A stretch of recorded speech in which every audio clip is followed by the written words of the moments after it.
నమస్కారం. కార్తీక పురాణం 12వ రోజు పారాయణలోకి వచ్చాం. ఈ రోజున లోహాలలో రాగి దానం చేస్తే చాలా విశేషమట. రాగి కాసులు దొరుకుతాయి. దాని మీద త్రిపుర సుందరిదో, వినాయకుడిదో, లక్ష్మీదేవిదో ఏదో ఒక ప్రతిమా విశేషం ముద్రించి ఉంటుంది. అలాంటి రాగి కాసుల్ని దానం చేయాలి. స్వయం పాకం దానం ఇవ్వటం చాలా మంచిది. తర్వాత పరిమళ ద్రవ్యాలు ఏవైనా కూడా మనం తాంబూలంతో పాటు పరిమళ ద్రవ్యాలు కూడా ఇవ్వచ్చట. పరిమళ ద్రవ్యం మన ఏమంటారు దాన్ని, జాజికాయలు లాంటివి, తర్వాత చందనము, అగరు, కర్పూరము, ఇలాంటి పరిమళ ద్రవ్యాలు ఏవైనా సరే, జాజికాయ, జాపత్రి, పచ్చకర్పూరం ఇవ్వాలి కర్పూరం ఇచ్చేటప్పుడు.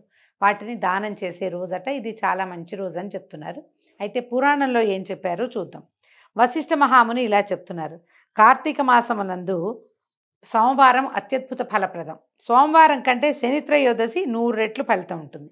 ఈ సంవత్సరం మనకి నవంబర్ 25వ తారీఖు శనిత్రయోదశి వచ్చింది. కార్తీకంలో వచ్చే శనిత్రయోదశి చాలా ఫలితాన్ని ఇస్తుందట. 1000 రెట్లు ఫలితం ఇస్తుంది. ప్రయత్నం చేసుకోండి. ఆ రోజున ఏదైనా శని దశతోటి సమస్యలు ఉన్నవాళ్ళు, శని సమస్యలు ఉన్నవాళ్ళు, లేని వాళ్ళు కూడా అందరూ చేయొచ్చండి, చేసుకోవచ్చు, మంచిది. ఏదైనా శని విశేషాలతో బాధపడే వాళ్ళు ఉంటారు కదా కొంతమంది, వాళ్ళు కనుక ఖచ్చితంగా ఈ శనిత్రయోదశి నాడు ఏదైనా చేసుకుంటే కనుక అది 1,000,000 రెట్లు ఫలితాన్ని ఇస్తుందట. తర్వాత త్రయోదశి కంటే కార్తీక పౌర్ణమి 1000 రెట్లు ఫలితాన్ని ఇస్తుంది. పౌర్ణమి కంటే శుద్ధ పాడ్యమి 1,00,000 రెట్లు అధిక ఫలితం. శుద్ధ పాడ్యమి కంటే ఏకాదశి 1,000,000 గుణ ఫలప్రదం. అంతిమ ఏకాదశి కంటే కూడా, అంటే తర్వాత వచ్చే ఏకాదశి కంటే కూడా శుద్ధ ఏకాదశి, శుద్ధ ద్వాదశి 2 అత్యద్భుతమైన ఫలితాలను ఇస్తాయి. అయితే కొన్ని ప్రాంతాల్లో ఏంటంటే పౌర్ణమి తర్వాత నెల మారిపోతుంది. మనకి ఒరిస్సా ఆ ప్రాంతాల్లో ఎట్లా ఉంటుందంటే పౌర్ణమితోటే వాళ్ళ నెల ఎండ్. మనకి అమావాస్యతోటి నెల పూర్తవుతుంది, మాసం అవుతుంది కదా, వాళ్ళకి పౌర్ణమితోటే అవుతుంది. వాళ్ళ ప్రాంతాల్లో పద్ధతి ఎట్లా ఉన్నా మనకి మాత్రం పౌర్ణమికి ముందు వచ్చేటువంటి శుద్ధ ఏకాదశి, శుద్ధ ద్వాదశి చాలా విశేషమైన ఫలితాన్ని చెప్తారు. అంబరీషోపాఖ్యానంలో కూడా శుద్ధ ఏకాదశి చెప్పబడిందట. మోహం చేత కానీ, ఒకవేళ తెలియక మన లెక్క ప్రకారం, అంటే సౌత్ ఇండియాలో లెక్క ప్రకారం లేదా తెలుగువారి లెక్క ప్రకారం, ఈ తొలి ఏకాదశి నాడు, మొదటి ఏకాదశి నాడు శుద్ధ ఏకాదశి నాడు చేయకపోయినా కూడా తర్వాత ఏకాదశి నాడు, అంటే బహుళ ఏకాదశి నాడైనా ఉపవాసం చేసి గీతవాద్య పురాణాలతో అంటే రాత్రంతా గనక మనం జాగరణ చేసే వాళ్ళకి సమస్త పాపాలు పోయి విష్ణులోకంలో నివసిస్తాడట. కార్తీక మాసమందు ఏకాదశి నాడు ఉపవాసం చేసి ద్వాదశి నాడు బ్రాహ్మణులతో కలిసి పారణ చేసేవాడు సాయుజ్యముక్తిని పొందుతాడు, భగవంతునితో పాటు ఉంటాడనమాట. కార్తీక మాసంలో ద్వాదశి నాడు అన్నదానం చేసేవాడికి సమస్త సంపత్తులు వృద్ధి పొందుతాయి. ఏ కారణం చేతైనా ఏకాదశి నాడు ఉపవాసం ఉండకపోయినట్లయితే ద్వాదశి నాడు అన్నదానం చేయటం విశేషమైన ఫలితాన్ని ఇస్తుంది. ఉపవాసం ఉండి అన్నదానం చేసినా అద్భుతం. ఒకవేళ ఉపవాసం చేయలేని వాళ్ళు, అనారోగ్యస్తులు, మాత్రలు వేసుకోవాల్సిన వాళ్ళు, అన్నం లేనిదే ఉండలేని వాళ్ళు, పెద్దవాళ్ళు, ఇలా పెద్ద వృద్ధులు కూడా ఉంటారు కదా, వీళ్ళు ద్వాదశి నాడు కనుక భోజనాలు పెట్టుకుంటే, అన్నదానం చేస్తే అద్భుతమైన ఫలితం లభిస్తుంది. సూర్యగ్రహణం అందు గంగా తీరంన 1,000,000 బ్రాహ్మణులకు భోజనం పెట్టిన పుణ్యము ద్వాదశి నాడు ఒక బ్రాహ్మణుడికి అన్నం పెడితేనే లభిస్తుందట. 1000 గ్రహణాలు, 10,000 వ్యతిపాత యోగాలు, 1,00,000 అమావాస్యలు కలిపి ద్వాదశి వ్రత ఫలితానికి 16వ వంతుకు కూడా చాలవు. పుణ్యాలను ఇచ్చే తిథులు అనేకాలు ఉన్నాయి, కానీ ద్వాదశి హరిప్రియము కాన వాటికి అన్నిటికంటే కూడా దానికి అధిక ఫలప్రదంగా ఉంటుంది.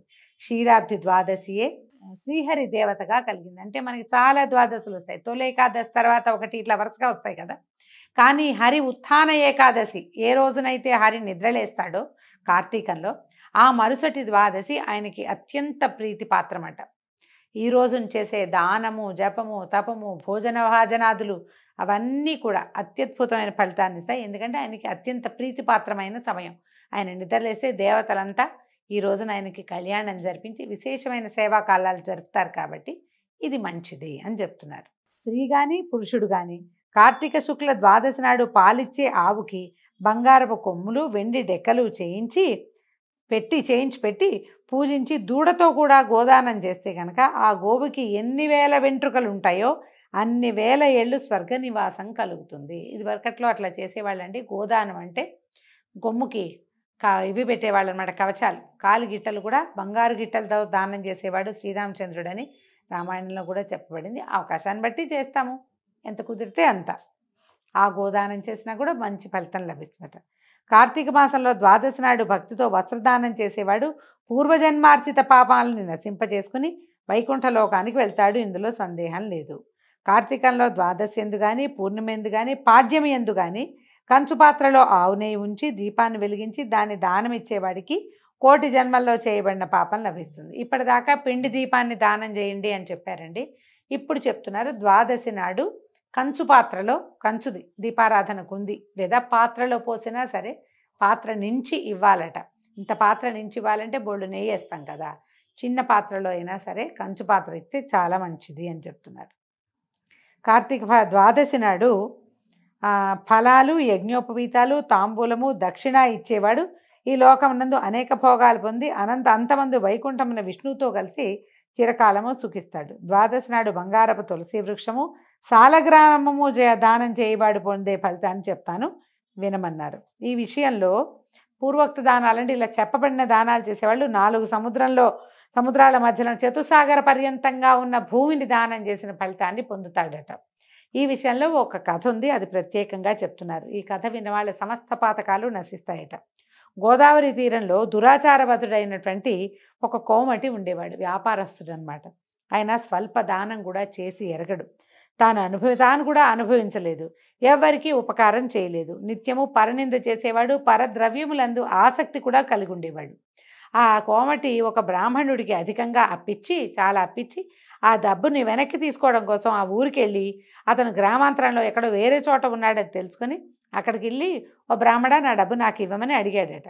ఆ మాట విని ఆయన ఏమన్నాడు, ఈ నెలాఖరికి ఇస్తాను నాయన, కొంచెం నిదానించు, ఎంతో కొంత చెల్లుబాటు చేస్తానని అంటే అని చెప్పాడు. ఎందుకంటే నేను నీ దగ్గర అప్పు తీసుకుని ఇలా ఎగేస్తే నాకు చాలా పాపాలు వస్తాయి, తిరిగి ఇవ్వకపోతే నరకంలో పడతాను నాయన, లేదా నీ కొడుగ్గా పుట్టి నేను నీ బాకీ తీర్చవలసి ఉంటుంది.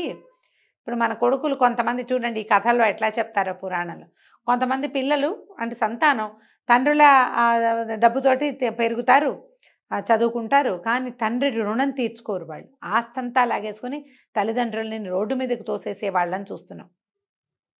తల కొరివి కూడా పెట్టని దుర్మార్గమైన కొడుకులు ఉన్నారు కొంతమంది. తర్వాత తద్దినాలు లాంటివి ఏం పెట్టరు, వాళ్ళని సంస్మరణ చేసి సంవత్సరానికి ఒకసారైనా ఇన్ని నీళ్లు శాస్త్ర ప్రకారమైనా విడిచిపెట్టరు. అవేంటంటే పూర్వజన్మలో అప్పెగవేయటం వల్ల జరిగేదనమాట. ఇది కొడుకులు కాబట్టి ఎగేసిన వాడు వీళ్ళ కొడుకుగా పుడతాడు. ఒకవేళ అప్పు తీర్చామనుకోండి, మనమే తీర్చుకోవాలి. వాళ్ళు కొంతమంది తండ్రుల రుణం తీర్చుకుంటారు. తండ్రి ఎంత దుర్మార్గుడో, తాగుబోతూ, మాట వెండు, పిల్లలకి ఏమీ చూడ్డు, అయినా సరే ఆ తండ్రులను చూసుకునే కొడుకులు కొంతమంది కనిపిస్తారు. ఈ డబ్బు వల్ల ఇలాంటి రుణాలు కలుగుతాయని చెప్తోంది పురాణం. ఎవరికైనా అప్పిచ్చి ఎగేస్తే వాడి కొడుకుగా పుట్టి వచ్చే జన్మలో వాడి రుణం తీర్చుకోవాలి. ఇలాంటి సమస్యలు కనపడుతున్నాయి, అది చెప్తున్నారనమాట. అయితే ఈ బ్రాహ్మడు ఇట్లా చెప్పేసరికల్లా వైశ్యుడు తెగ తిట్టిపోసాడట. తిట్టి నా ధనాన్ని నాకు ఇప్పుడే ఇచ్చే, లేకపోతే కత్తితో నీకు నరుకుతానని ఏం చేశాడు, దుర్మార్గ బుద్ధితో వేదవేత్త అయినటువంటి బ్రాహ్మణుని జుట్టుపుచ్చుకుని లాగి కింద పడదోసి ఒక రూక్ష బుద్ధి కలిగిన వాడు తొందరగా యాక్ట్ చేసేస్తాడనమాట. చేతిలో ఉన్న కత్తితోటి ఆ బ్రాహ్మణుడిని కొట్టింది పెద్ద దెబ్బ కాదు, కానీ ఎక్కడో మర్మఘాతం తగిలింది లోపలికి గట్టిగా. దాంతో ఆ బ్రాహ్మణుడు మరణించాడు. తర్వాత కోమటి రాజదండన వస్తుందన్న భయంతో అక్కడి నుంచి పరిగెత్తి పారిపోయి ఎవరికీ చెప్పకుండా, ఇంత పని చేశానని సిగ్గుపడకుండా, తన డబ్బు రానందుకు మాత్రం దుఃఖిస్తూ కొంతకాలానికి ఎప్పటికో మృతి చెందాడు. అయితే ఏమైందట, కరాళ ముఖులు అమావాస్య రాత్రి చీకటితో సమానమైన కాంతి కలిగిన వాళ్ళు, అంటే వెలుగు లేని వాళ్ళు, భయంకరులు అయినటువంటి యమదూతలు పాశాలు ధరించి వచ్చి ఈ వైశ్యుడిని యమపాసంతో బంధించి యమలోకాన్ని తీసుకుపోయి అక్కడ ఉన్నటువంటి భయంకరమైన రౌరవం అనేటువంటి ఒక నరకంలోకి అతన్ని నెట్టారు. ఆ రౌరవంలో ఏంటంటే, రురువు అంటే ఒక మృగ విశేషంట, ఒక భయంకరమైన మృగం ఉంటుందట. ఆ రురుమృగంలో ఏంటంటే దానికి నోట్లోంచి ఏమో మంటలు వస్తుంటాయి. ఆ వచ్చిన మంటలకి దానికి పెద్ద పెద్ద కొమ్ములు ఉంటాయట. ఆ కొమ్ములు కాలిపోయి ఉంటాయి, వేడిగా ఉంటాయి. ఆ వేడి కొమ్ములతోటి కుమ్మేస్తుందట. ఆ రురువుకి సంబంధించినటువంటి నరకాన్నే రౌరవము అంటారు. ఆ జంతువుతోటే బాధింపిస్తారు. అది కుమ్మేస్తూ ఉంటుంది. అది కుమ్మినప్పుడల్లా కాలిపోతున్న దాని కొమ్ములు పొట్టలోకి దిగుతూ ఉంటాయన్నమాట. అది ఎక్కడ దొరికితే అక్కడ కొట్టేస్తూ ఉంటుంది. ఇతను ఇలా ఆ రౌరవ నరకంలో పడిపోయాడు. ఈ వైశ్యుని కుమారుడైన వాడు ధర్మవీరుడు అనే కుమారుడు ఉన్నాడు వైష్ణుడికి. అయితే వీడు ఏం చేశాడు, తండ్రి లాంటి పిసినారి వాడు కాదు అతను. తండ్రి సంపాదించిన ధనంతో నూతులు తవ్వించి, తోటలు వేయించి, చెరువులు తవ్వించి, చిన్న చిన్న నదులకి వంతెనలు, ఆనకట్టలు కూడా కట్టించి, ఉపనయనాలు, వివాహాలు చేయిస్తూ, యజ్ఞాలను కూడా చేయిస్తూ, నిత్యం బ్రాహ్మణులకి అన్నదానం చేస్తూ, అన్ని జాతుల వారికి, ఆకలి కలిగిన వారికి అన్నం పెడుతూ, నిత్యము ధర్మాల్ని చేస్తూ ఉండేవాడు. ఇక్కడ మనం ఎప్పుడు కూడా పురాణంలో దానం, బ్రాహ్మణుడికి భోజనం, బ్రాహ్మణుడికి వాయన దానం, బ్రాహ్మణుడికి స్వయం పాకం అని చెప్పబడుతోంది. కానీ చాలా చోట్ల ఆకొన్న వాడికి అన్నం పెట్టండి అనే వాక్యాలు చెప్పబడతాయండి. కేవలం బ్రాహ్మణులకి చేస్తేనే దానంగా భావించద్దు. ఆకలిగా ఉన్నవాడికి పట్టెడన్నం, ఆ పూటకి వాడికి ఆకలి, వాడి ఆత్మారాముడు శాంతిస్తే, ఆ పొట్టలో ఉన్నటువంటి అగ్ని శాంతించబడితే అది కూడా మనకి పుణ్యంగానే అవుతుంది. అది కూడా దానంగానే చెప్పబడుతుంది. కాబట్టి బ్రాహ్మణులకే ఇవ్వాలి, వేరే వాళ్ళకి ఇవ్వకూడదన్న భావనలో ఉండద్దు. పురాణంలో కూడా అట్లా ఏమీ చెప్పబడలేదు. అయితే ఇతను ఎన్నో రకాల ధర్మకార్యాలు చేశాడు. ఇలా ఉండగా ఏమైంది, ధర్మవీరుడు ఒక సాయంకాలం నాడు హరిని పూజిస్తున్న సమయంలో నారద మహాముని సమస్త లోకాలు తిరుగుతూ ఆనాడు యమలోకం నుంచి బయలుదేరి తన వీణ వాయించుకుంటూ నారాయణ నారాయణ అని నారాయణ నామస్మరణ చేస్తూ ఎంతో సంతోషంగా, ఆయనకి ఏంటంటే నారాయణ నారాయణ అంటే రోమాంచితంగా ఉంటుందట, సంతోషం పట్టలేకుండా ఉంటాడు. నారాయణ అన్నప్పుడల్లా ఆయనకి గూస్ బంప్స్ వస్తాయన్నమాట సంతోషంతో. అయితే ఇట్లా బోళ్ళని నారాయణ నామాలు చెప్పుకుంటూ వచ్చాడట, యమలోకం నుంచి బయలుదేరి వచ్చాడు. ఈ ఆనందంగా వస్తున్నటువంటి ఆయన్ని చూసేసరికల్లా ఈ వైశ్యకుమారుడైన ధర్మవీరుడు ఆయన వీణ మీటుతూ నారాయణ నామస్మరణతో ఏదో గానం చేస్తున్నాడు, నారాయణ నామాలు. అవన్నీ విన్నటువంటి ధర్మవీరుడు కూడా రోమాంచమైపోయి ఆనంద బాష్పాలు కురిసి బాష్పగద్గత స్వరంతో, అయ్యా రండి రండి దయచేయండి మా నారద మహాముని అని ఆయన పిలిచాడు. పిలిచి పరమ ప్రీతితో ఆయనకి అర్ఘ్యపాద్యాలు ఇచ్చి నమస్కారం చేస్తే, అయితే ఈయన వైశ్యుని ప్రీతితో కౌగలించుకున్నట్ట నారదుడు. తర్వాత దండం పెట్టి, అయ్యా మీలాంటి వాళ్ళు మా ఇంటికి రావడమే చాలా దుర్లభం. ఆ తర్వాత నేను ఏదో పూర్వపుణ్యం చేశాను కాబట్టి మీరు నాకు ఇవాళ కనపడ్డారు. నా పూర్వపుణ్యం ఫలించింది మునీంద్ర, మీకు దాసుణ్ణి, ఏం చేయమంటే అది చేస్తా, ఏం కావాలో చెప్పండి, మీరు ఏది సెలవిస్తే అది చేస్తానని పరిపరి విధాలుగా ప్రార్థించాట. ఈ మాటలన్నీ విన్న నారద మహాముని ఏమన్నాడంటే, అబ్బాయి ధర్మవీర, నా మాట జాగ్రత్తగా విను. ఈయన కార్తీక ద్వాదశి విష్ణుమూర్తికి అత్యంత ప్రీతిపాత్రమైంది కనుక ఆ రోజున చేసిన స్నాన దానాధికము అనంత ఫలప్రదం అవుతుంది. సూర్యుడు తులారాశి యందుండగా కార్తీక మాసమందు ద్వాదశి నాడు ధనికుడు కానీ, శూద్రుడు కానీ, యతి కానీ, వానప్రస్థుడు కానీ, బ్రాహ్మణుడు కానీ, క్షత్రియుడు కానీ, వైశ్యుడు కానీ, శూద్రుడు కానీ, స్త్రీ కానీ సాలగ్రామ దానం ఆచరించు వారికి జన్మ జన్మాంతర కృతపాపాలు నశించును. అంటే ఇప్పుడు స్త్రీ అని ఎందుకు చేర్చారు, స్త్రీలు దానాలు చేయకూడదా అంటే, సాలగ్రామము స్త్రీలు ముట్టుకోకూడదని ఒక నియమం కనపడుతుందండి, చాలా చోట్ల పెద్దవాళ్ళు చెప్తారు. కానీ ఈ ద్వాదశి నాడు వాళ్ళు కనుక ఇది సాలగ్రామాన్ని దానం చేస్తే అద్భుతమైన ఫలితం లభిస్తుంది. ఎవరైనా దానం చేసుకోవచ్చు, దానం చేస్తే అఖండమైన ఫలితం లభిస్తుంది. ధర్మవీర విను, నీ తండ్రి చనిపోయి యమలోకాల్లో బాధలు పడుతున్నాడు, అతని పాప విశుద్ధి కొరకు కార్తీక ద్వాదశి నాడు సాలగ్రామ దానం చేయి అని చెప్పేసరికల్లా ఈ నారద మునీశ్వరుడు చెప్పిన మాట విని వైశ్యుడు ఆశ్చర్యపోయాట. మునీంద్ర, నాకు చాలా తెలుసు, గోదానము, భూదానము, తిలదానము, సువర్ణదానము మొదలైన మహాదానాలతోటి కాని ముక్తి నేను ఎప్పటి నుంచో దానం చేస్తున్నా మా నాన్న కోసం, వీటి వల్ల పెద్దగా అవటం లేదు. ఈ శిలాదానంతో ఎలా అవుతుంది, పైగా శిలాదానం వృధంగా చేయటం ఎందుకు, అది భక్ష్యం కాదు, భక్షణం కాదు, భక్షము భోజ్యము కాదు అది. తర్వాత ఈ రాతిని పిచ్చివాడు తెలివి తక్కువ వాడిలాగా నేను దానం చేయను అని చెప్పాడు. ఇలాగ సాలగ్రామం అంటే ఏమిటి, ప్రతి సంవత్సరం ఇది ఒక ప్రశ్న వస్తుందండి. సాలగ్రామము ఒక శిలా విశేషం. ఇది మనకి గండకీ నదిలో, నేపాల్ నుంచి ప్రవహించేటువంటి గండకీ నదిలో దొరుకుతుందని చెప్తారు. సాలగ్రామ శాస్త్రం విశేషమైన శాస్త్రం. ఆ గండకీ నదిలో దేవతలు అక్కడ భృంగ రూపాలతోటి, తుమ్మెదల రూపంతో తిరుగుతారని, విష్ణువుని శిలాస్వరూపం పొందమని బృందాదేవి శపిస్తే విష్ణువు యొక్క స్వరూపాలే ఈ సాలగ్రామాలు అని చెప్తారు. ఆయన శిలారూపం పొందాడట. ఆ శిలారూపాన్ని ప్రార్థిస్తున్నటువంటి భృంగాలు దాని మీద తిరుగుతూ ఉంటే వాళ్ళు చేసి ఏ స్వరూపంలో విష్ణువుని వాళ్ళు ధ్యానించారో ఆ స్వరూపపు ఒక ఒక ఇది గుర్తు ఆ సాలగ్రామం మీద పడుతుందట, ఆ శిలాస్వరూపం మీద. అందుకని ఈ విష్ణుసాల గ్రామాల్లో కొన్ని కూర్మసాల గ్రామాలు అలా కూడా ఉంటాయి. ఈ తుమ్మెద ఎక్కడైనా తిరిగితే దాని రెక్కల తాకిడికి కొంచెం చిన్న గ్రూవ్స్ లాంటివి పడతాయి, గుర్తులు. ఈ గండకీ నదిలో దొరికేటువంటి శిలాస్వరూపాలన్నీ విష్ణు స్వరూపాలుగా భావిస్తారు. సాలగ్రామం అంటే అవి సాధారణంగా గుండ్రగా చిన్నటి నల్లటి రాతి స్వరూపాల్లో మనకి కనిపిస్తాయి. ఈ సాలగ్రామార్చన చాలా విశేషంగా చెప్తారు. సాక్షాత్ విష్ణువుకి చేసినట్టే ఆ సేవ. ఇప్పుడు సాలగ్రామాన్ని దానం చేస్తే విష్ణుమూర్తిని దానం చేసినట్టే. దాంట్లో రకరకాల స్వరూపాలు ఉంటాయి.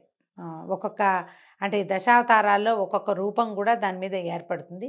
చిన్న హోల్ ఉండి దానికి ఒక బంగారపు రంగు కనపడుతుంది. ఆ హోల్లో చాలా చిన్న సూక్ష్మమైన రంధ్రాలు కూడా ఏర్పడతాయి. ఇది నేపాల్ వైపు నుంచి మనకి దొరుకుతాయి. మనకి దేవాలయాల్లో కనిపిస్తాయి. మనకి వెంకటేశ్వర స్వామికి సాలగ్రామ మాల ఉంది. కొన్ని దేవాలయాల్లో మనకి మీరు గమనించండి, విష్ణు ఆలయాల్లో యువతల ఒక పళ్ళె నిండా ఇట్లా రాళ్ళు చిన్న చిన్నవి గుండ్రటివి పెట్టి కనబడతాయి, శిలాస్వరూపాలు. అవి సాక్షాత్తు సాలగ్రామాలే. వైష్ణవారాధన క్రమంలో సాలగ్రామార్చన చాలా విశేషమైనది. విష్ణువుని ఆరాధించినట్టే, అంటే స్వరూపుడైన విష్ణువుని ఆరాధించినట్టే అని చెప్తారు. సాలగ్రామ తీర్థం కూడా చాలా విశేషమైనది. అభిషేకం చేసిన ఎలా మనం లింగాభిషేకం చేసి తీర్థం తీసుకుంటామో, సాలగ్రామార్చన చేసి తులసితోటి సాలగ్రామాన్ని అర్చించి ఆ తీర్థాన్ని తీసుకుంటే ముక్తి లభిస్తుందని చెప్తారు. ఆ సాలగ్రామాన్ని దానం చేయమంటే, ఇది శిల కదా, శిలాదానం వల్ల ఏమవుతుంది? తిలలు దానం చేస్తే తింటారు, సువర్ణం దానం చేస్తే బంగారాన్ని ధరిస్తారు, లేదా అమ్ముకొని ఏదైనా భక్ష్యభోజ పానీయాలు ఏదో సంపాదించుకుంటారు. శిలనే దానం చేయటం వల్ల ఏం లభిస్తుందని ధర్మవీరుడు ససేమిరా అన్నట్టు. ఇంకేదైనా చెప్పు చేస్తా, శిలాదానం వల్ల వచ్చే ప్రయోజనం లేదు, నాకేమీ వస్తుందో నాకు తెలీదు, అవతల వాడికి ఇచ్చిన వాళ్ళకి ఉపయోగపడాలి కదా, ఏమీ ఉపయోగపడదు కాబట్టి నేను చేయనన్నాడు. నారదుడు ఇంకా ఎంత ఆయన నొక్కి చెప్పినా కూడా ఇతను వినలేదు, ఆయన అంతర్ధానం అయిపోయాడు. కొంతకాలం తర్వాత ధర్మవీరుడు మృతి చెంది మహాత్ముల మాట వినని దోషం చేత, సాలగ్రామ దోషము చేయనని చెప్పిన దోషం చేత కూడా నరకమందు బాధలుంది. తర్వాత 3 సార్లు వ్యాఘ్రంగా అంటే పులిగా జన్మించి, తర్వాత 3 సార్లు కోతిగా పుట్టి, దాని తర్వాత 5 సార్లు వృషభంగా మళ్ళీ పుట్టి, తర్వాత 10 మార్లు స్త్రీగా జన్మించి గతభర్తయ్యి వైధవ్యాన్ని పొంది ఉన్నాడు. స్త్రీగా జన్మిస్తే ఏం తప్పండి? తప్పేమీ లేదు. కానీ ఆ కాలంలో స్త్రీలకి అన్ని అధికారాలు లేవు. పైగా భర్తలు గతించిన వాళ్ళకి చాలా రకాలవి చేసుకునేందుకు, ధర్మం ఆచరించేందుకు అవకాశం ఉండేది కాదు. పూజా పునస్కారం చేసుకునేవాళ్ళు, పూజలు చేసుకునేవాళ్ళు, కానీ ఎక్కువ ధర్మాధికారం లభించేది కాదు. గత భర్తగా వైధవ్యాన్ని పొంది ఉన్నాడట. ఇలా 10 జన్మలు గడిచిన తర్వాత 11వ జన్మ ముందు ఒక యాచకుని కుమార్తెగా జన్మించాడు. తర్వాత కొంతకాలానికి యవనం రాగానే తండ్రి తగిన వరుడికిచ్చి వివాహం చేశాడు. కానీ పూర్వకర్మ వల్ల ఆ వరుడు అప్పుడే మరణించాడట. దాన్ని చూసి ఆ చనిపోయినటువంటి అల్లుని బంధువులందరూ వచ్చి ఇలా వైధవ్యం కారణం ఏమిటి అనేసరికల్లా అప్పుడు ఇతను బాగా ఆలోచించుకుని ఆ అమ్మాయి యొక్క జాతక విశేషం అంతా చూసి కుమార్తె యొక్క తన కూతురు యొక్క పూర్వ పుణ్యము పూర్వ పాపాన్ని తెలియజేశాడట. ఇలా చెప్పి ఈయన ఏం చేశాడు, అప్పుడు కార్తీక మాసం అవటం వల్ల కూతురు యొక్క పాపముల నాశం కోసం జన్మాంతరార్జిత పాపనాశన సమర్థమైనటువంటి సాలగ్రామ దానాన్ని కార్తీక సోమవారం నందు వేదాంతవేత్త అయినటువంటి ఒక బ్రాహ్మణుడికి దానం చేశాడు. ఆ రోజు సోమవారం అవటం వాళ్ళ అదృష్టం. పూర్వజన్మార్జిత పాపాన్ని కూడా హరించేది ఏమిటంటే కార్తీక మాసంలో సాలగ్రామ దానం చేయటం. ఇది మనం కొత్తదే కొని దానం చేయవలసిన ఇది కూడా లేదండి. పురోహితులు ఎవరికైనా కనుక చెప్తే వాళ్ళు సాంగంగా సాలగ్రామాన్ని మనకిచ్చి మన చేత దానాన్ని స్వీకరించి కూడా మనకి దాన ఫలితం అందేలాగా చేస్తారు. అలాంటి విధి కూడా మనకు కనిపిస్తుంది. ఈ సాలగ్రామ శిలాదాన మహిమ చేత కూతురి భర్త తిరిగి జీవించాడు. తర్వాత దంపతులిద్దరూ సుఖంగా చిరకాలం ఉండి స్వర్గానికి పోయి, అందు బహుకాలంలో చాలా కాలం స్వర్గంలో ఉండి తిరిగి భూమి యందు జన్మించి బ్రాహ్మణుడిగా పుట్టాడు. అయితే పూర్వ పుణ్యం చేత అతనికి జ్ఞానోదయం అయిందట. ప్రతి సంవత్సరం నందు అతను ఏం చేసేవాడు, కార్తీక సోమవారాన సాలగ్రామ శిలాదానం చేసి ఆ పుణ్యంతో మోక్ష సామ్రాజ్య పదవిని పొందాడు. రౌరవ నరకమందున్నటువంటి వాని తండ్రి కూడా సాలగ్రామ దాన మహిమ చేత ముక్తుడయ్యాడు. కాబట్టి జనక మహారాజా, కార్తీకమందు సాలగ్రామ దానము చేత హరి సంతోషించును, ఇందుకు అందులో ఎటువంటి సందేహము లేదు. పాపకర్ములు కోటి జన్మలలో చేసిన పాతకములు కార్తీక శుద్ధ ఏకాదశి నాడు ఉపవాసము ద్వాదశి నాడు సాలగ్రామ దానాదుల చేత పోగొట్టుకోగలుగుతారు. కార్తీక మాసమందు సాలగ్రామ దానం వల్ల సమస్త పాపాలు నశిస్తాయి. ఇది ముఖ్యమైన ప్రాయశ్చిత్తము, ఇంతకంటే వేరే ప్రాయశ్చిత్తం లేదు, ఇందుకు సందేహం లేదు అని చెప్పాడు. దీంతో 12వ రోజు పారాయణ పూర్తయిందండి. రేపు ఉదయం 13వ రోజు పారాయణతోటి మళ్ళీ కలుసుకుందాం. నమస్కారం.